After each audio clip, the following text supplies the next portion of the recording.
warahmatullahi wabarakatuh.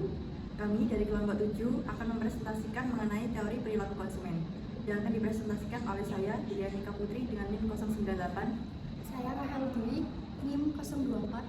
Saya Natasha Eka Fadila, NIM 1003. Konsep dasar teori perilaku konsumen. Teori perilaku konsumen menjelaskan bagaimana konsumen membuat keputusan untuk memaksimalkan kepuasan dengan pendapatan terbatas. Dasar teori dari perilaku konsumen sebenarnya sederhana saja, mirip dengan pola Isocos dan Isoquen dari fungsi produksi.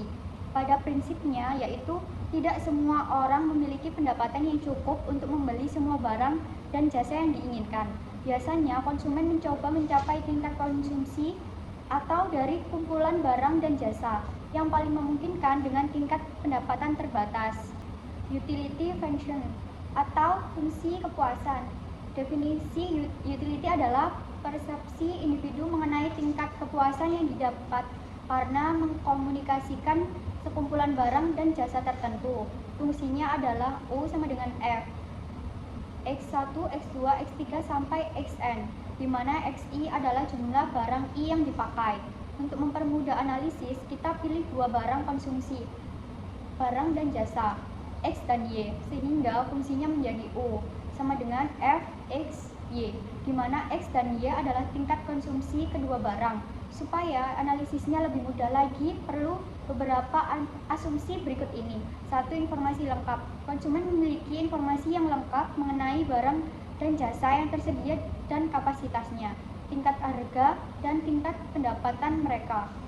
Kedua, urutan preferensi. Konsumen dapat menyusun prioritas barang dan jasa berdasarkan kemampuan komoditi tersebut untuk memenuhi kepuasan konsumen. Kurva indifference dan map indifference. Kurva indifference adalah kumpulan titik-titik kombinasi barang dan jasa yang memberikan tingkat kepuasan atau utility yang sama bagi konsumen. Untuk mempermudah analisis, akan dipakai kumpulan atau kombinasi barang yang terdiri dari dua jenis barang, X dan Y. Sepanjang garis satu, konsumen bisa saja menaikkan konsumsi barang X dan menurunkan konsumsi barang Y. Atau sebaliknya, di mana tingkat utility masing-masing posisi sama. Bentuk kurva 1 ini menurun ke bawah.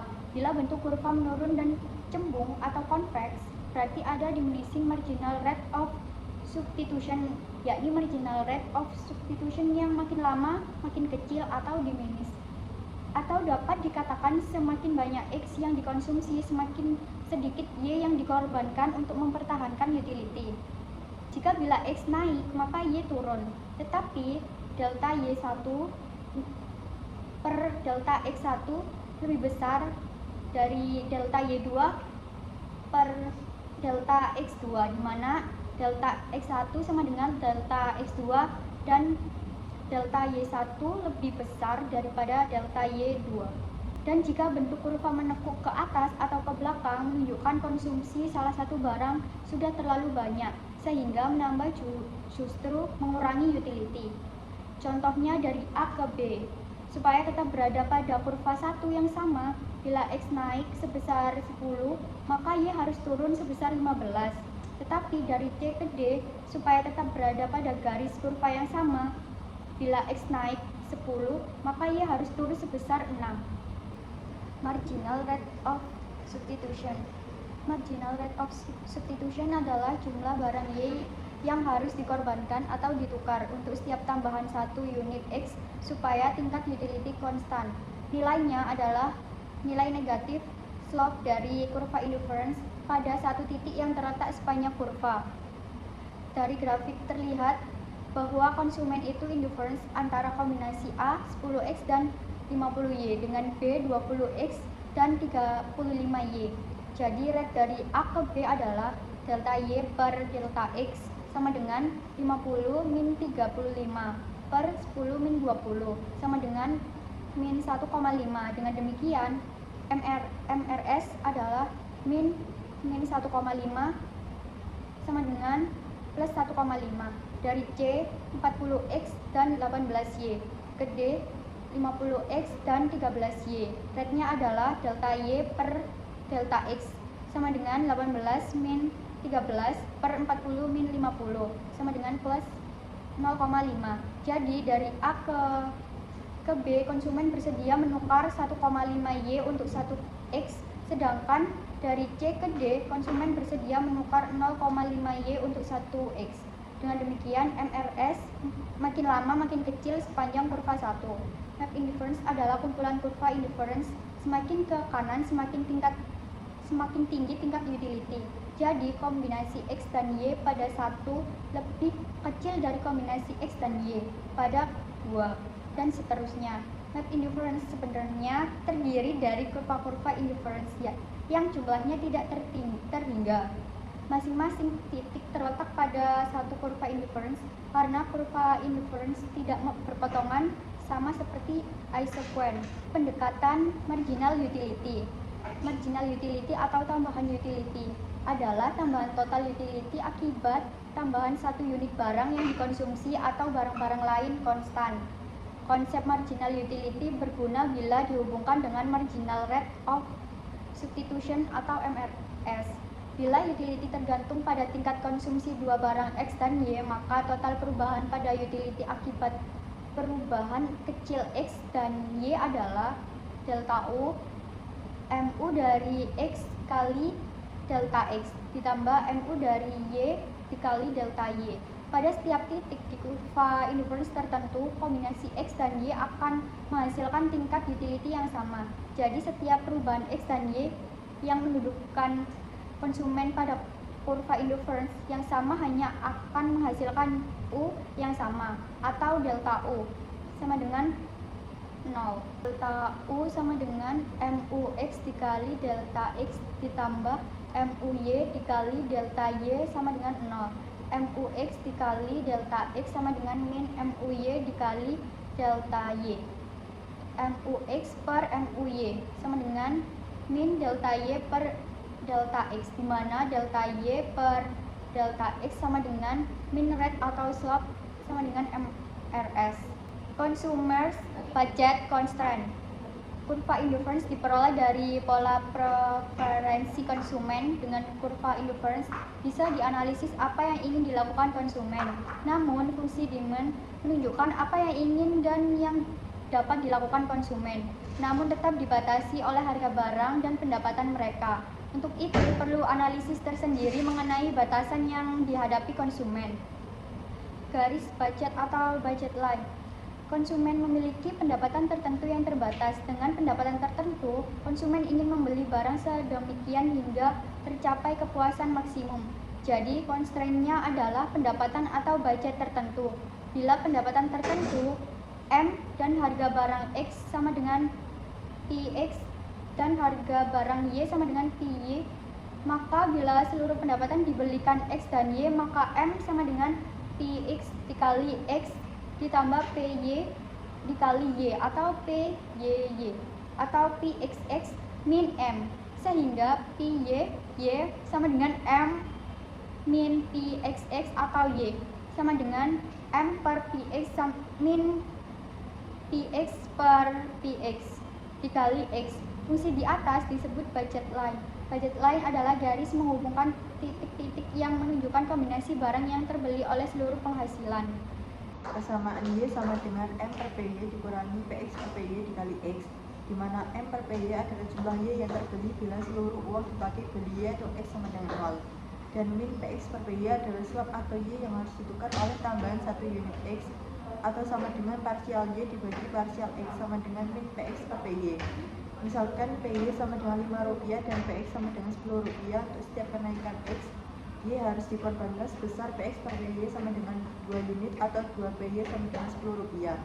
Bila PX sama dengan Rp2,5, maka PX per PY sama dengan setengah unit atau setengah PY sama dengan Rp2,5.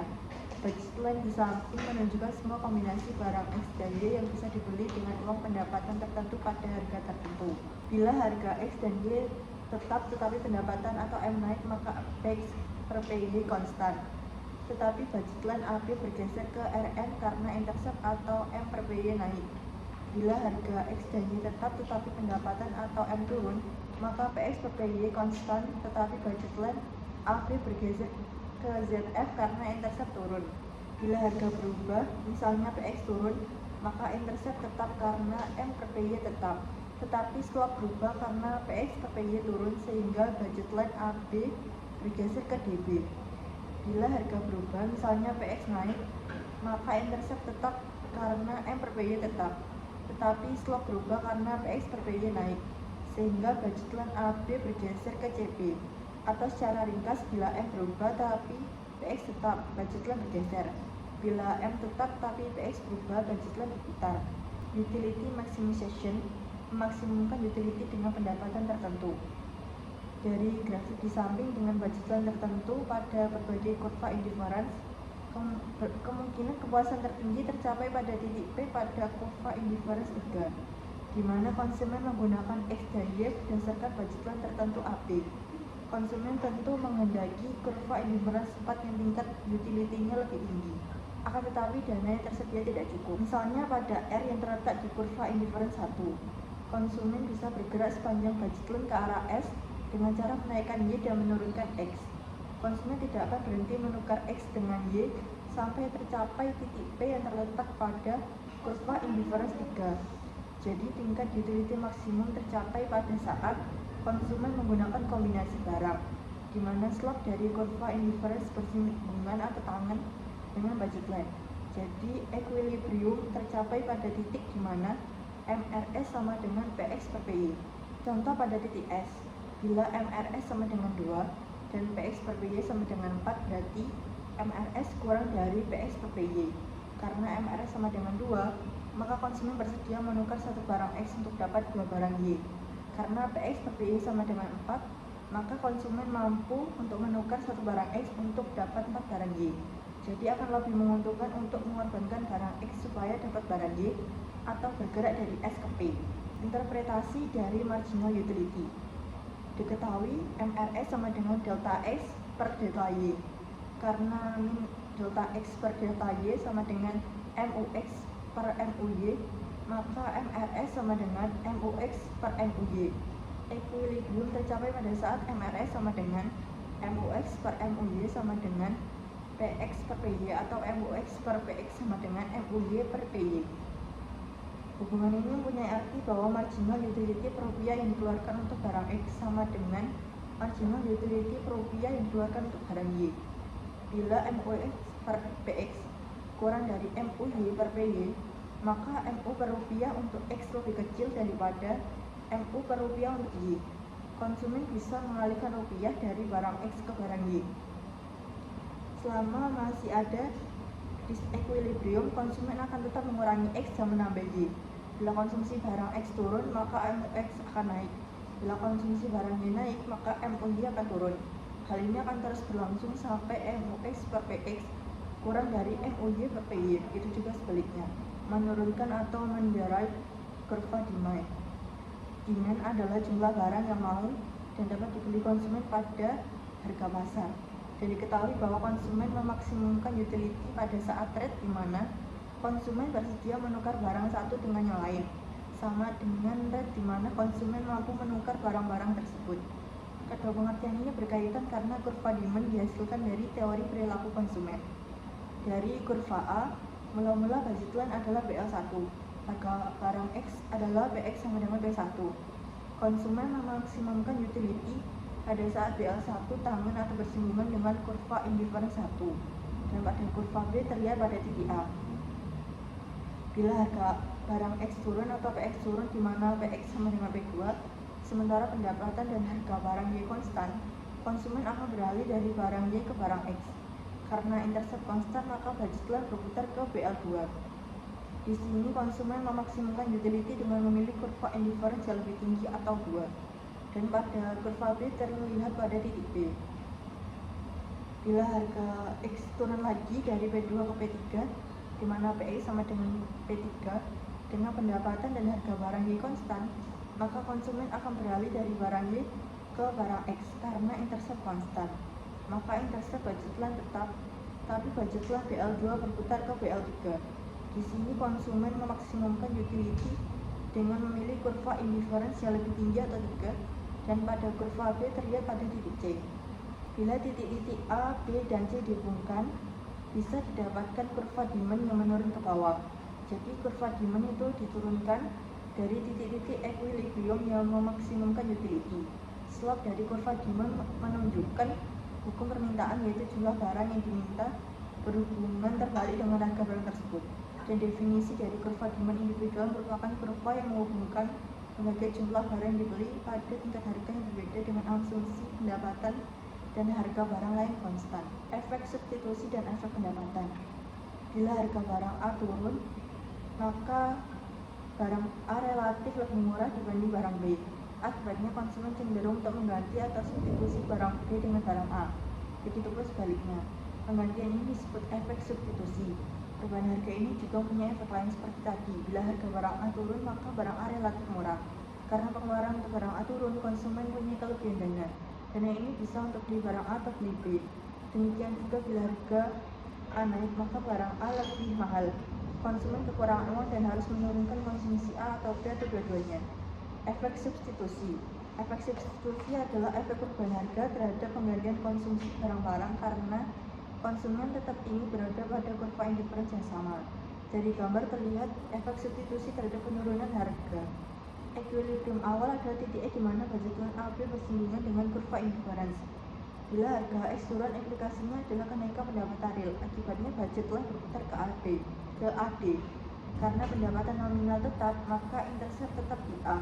Namun karena asumsinya konsumen tetap berada pada kurva IC yang sama, maka budget line AD harus digeser ke bawah sampai bersinggungan dengan kurva IC. Jadi slop AD sama dengan slop LZ, tetapi secara implisit pendapatan menurun. Karena budget line LZ bersinggungan dengan kurva IC pada G, maka konsumen membeli X2. Efek substitusi tercermin sebagai selisih X1 dan X2 atau gerakan dari E ke G. Efeknya negatif di mana penurunan harga mengakibatkan kenaikan konsumsi barang dengan asumsi utility konstan. Jadi karena PX turun, budget line makin landai dan bersinggungan dengan IC pada MLS yang lebih rendah. Ini terjadi karena konsumsi naik. Efek pendapatan. Efek pendapatan adalah efek perubahan harga terhadap konsumsi barang-barang karena perubahan daya beli konsumen.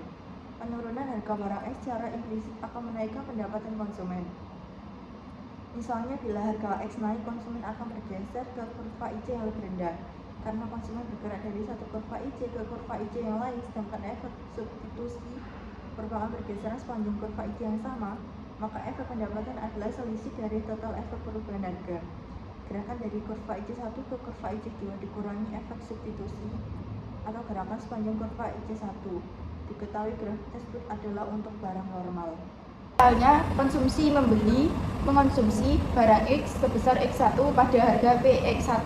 Bila harga turun, maka budget line AB berputar ke AD, equilibrium baru tercapai pada titik F, di mana X sama dengan X3. Total efek konsumsi barang X akibat perubahan harga adalah dari X1 ke X3. Karena total efek adalah X1, X3, sedangkan efek substitusi adalah X1, X2, maka efek pendapatan EP adalah X1, X3 dikurangi X1, X2 sama dengan X2, X3. Jadi kelebihan pendapatan dipakai untuk menambahkan X dari X1, X2 ke X2, X3 sebagaimana dibahas di kurva demand. Bila pendapatan naik, harga tetap, konsumsi naik. Inilah yang terjadi pada budget line, yakni dari LZ ke AD. Dari grafik untuk barang normal, efek pendapatan ditumpuk di atas efek substitusi, di mana bila harga turun adanya efek pendapatan dan efek substitusi mengakibatkan kenaikan pembelian permintaan. Sebaiknya bila PX naik, maka konsumsi untuk barang inferior equilibrium tercapai pada titik E dengan budget line AB, kurva indifference IC, dan konsumsi X1 pada harga PX1. Bila harga turun dari PX1 ke PX2, maka budget line berputar karena daya beli konsumen naik. Equilibrium baru tercapai pada F, di mana ada bersinambungan dengan IC2, jadi total efek adalah X1, X3. Untuk mendapatkan efek substitusi budget line AD digeser LZ supaya equilibrium baru tercapai pada kurva IC yang sama. Efek substitusi dan efek pendapatan. Akibat equilibrium baru adalah pada R, di mana X sama dengan X2 pada PX dan sama dengan PX2. Oleh karena itu, substitusi ditunjukkan oleh perubahan konsumsi dari X1 ke X2, sedangkan efek pendapatan ditunjukkan oleh perubahan konsumsi dari X2 ke X3. Karena barangnya berupa barang inferior, pada kenaikan pendapatan akibat penurunan harga justru menurunkan konsumsi barang X. Kenapa kurva iklan atau reclaim dan kurva indifference? Iklan memiliki beragam jenis sehingga sulit untuk diklasifikasikan, tetapi secara umum iklan didesain untuk menyampaikan pesan mengenai barang atau jasa tertentu. Tujuannya adalah untuk meningkatkan penjualan barang yang diiklankan. Pesan secara gratis bisa dibagi menjadi dua, yaitu satu bertujuan untuk menyampaikan informasi mengenai produk atau barang tertentu, dua bertujuan untuk menciptakan image mengenai produk tersebut. Adapun yang campuran antara keduanya, pertama iklan informasi. Iklan informasi adalah iklan yang menyampaikan informasi harga atau kualitas barang seperti iklan koran, supermarket, dan katalog. Iklan ini muncul karena konsumen umumnya tidak memiliki informasi lengkap tentang harga dan kualitas produk. Untuk konsumen yang hanya mengetahui sebagai informasi harga, kurva budget line adalah di grafik tersebut konsumen tidak tahu pasti harga barang X. Konsumen hanya tahu harga barang X terletak dalam range antara LZ dan LR. Upper bound adalah LZ, yaitu harga X tertinggi yang paling mungkin. Lower bound adalah LR, yaitu harga X terendah yang paling mungkin. P tidak mungkin turun lebih rendah lagi. Untuk konsumen yang hanya mengetahui sebagai informasi kualitas barang, yakni kemampuan barang tersebut untuk memuaskan konsumen pembeli, karena kurva indifference adalah di sini IC adalah kurva indifference yang dipilih bila konsumen tahu persis kualitas barang, tetapi karena konsumen kurang tahu, maka konsumen tidak tahu di mana IC persisnya terletak. Konsumen hanya tahu posisi IC yang mungkin antara IC A dan IC B. Alternatif lain adalah konsumen mencari informasi tambahan tentang harga dan kualitas. Namun masalahnya mencari informasi tambahan ini memakan waktu. Iklan image. Iklan image adalah iklan yang banyak ditemui di TV, billboard, dan majalah besar dengan tujuan utama membangun citra image produk agar melekat di benak konsumen. Image ditunjukkan supaya bisa menjadi karakteristik dari produk tersebut. Misalnya rokok Gudang Garam menggunakan image laki-laki sejati atau Toyota Kijang menggunakan image kendaraan keluarga. Pada umumnya iklan jenis ini berusaha mengubah pola preferensi konsumen, menyebabkan konsumen berpikir bahwa barang lain tidak mampu menggantikan barang tersebut dan meningkatkan tingkat utility konsumen. Supaya dapat dianalisis, efek total iklan image terhadap kurva indifference bisa dibagi dua. A. Perubahan marginal rate of substitution. B. Pergerakan kurva indifference. Hasil analisisnya akan menunjukkan efek terhadap permintaan barang yang diiklankan. Efek iklan terhadap MRS. Berdasarkan analisis grafis, tanpa iklan, kurva indifference IC, konsumen berada pada titik equilibrium E dengan budget line LZ di tingkat konsumsi A1. Ketika barang A naik pada PA1 ke PA2, budget line yang baru yaitu MN menjadi lebih curam akibat kenaikan PA per PC dan bersinambungan dengan IC pada titik B. Namun dengan adanya iklan, kurva indifference bergeser menjadi IC equilibrium dengan budget line LZ terletak pada E. Pada kondisi baru ini, kenaikan harga yang sama menggeser budget line menjadi MN yang bersinggungan dengan IC. Di titik C terlihat bahwa penurunan konsumsi dengan iklan A1-A3 lebih kecil dibandingkan tanpa iklan A1-A2. Hal ini menjadi karena iklan berhasil menaikkan marginal rate of substitution MRS antara barang A dan barang lain. Maka perusahaan dapat menaikkan harga, di mana hal ini hanya berakibat penurunan konsumsi sedikit saja. Bila tidak ada iklan, kenaikan harga akan menurunkan konsumsi lebih besar. Dari segi kurva demand, iklan image akan menghasilkan kurva demand yang tidak elastis. Efek iklan terhadap pergeseran kurva indifference. Dari grafik, garis anggaran budget line adalah LZ dan kurva indifference awal sebelum adanya iklan adalah IC1 dan IC2. Equilibrium awal menjadi pada E dengan tingkat konsumsi barang A sebesar A1. Bila iklan image untuk barang A berhasil menaikkan nilai barang A, kurva indifference bergeser ke bawah, di mana IC1 sama dengan IC1 dan IC2 sama dengan IC2. Adanya iklan menyebabkan konsumen bersedia mengurangi konsumsi barang lain tanpa menurunkan tingkat utilitasnya sepanjang konsumsi barang A tetap, yang berarti utilitas dari barang lain dialihkan ke barang A. Dengan konsumsi garis anggaran tidak berubah, keseimbangan baru tercapai pada titik B, di mana konsumsi barang A meningkatkan dari A1 menjadi A2. Dengan demikian, dampak iklan image adalah meningkatkan permintaan terhadap barang yang diiklankan. Barang A, jadi efek iklan image pada prinsipnya ada dua. Yang pertama, MRS naik sehingga efek substitusi turun dan kurva demand tidak elastis. Dua, kurva indifference bergeser ke bawah sehingga permintaan barang yang diiklankan naik, sehingga pada harga yang sama penjualan bisa naik.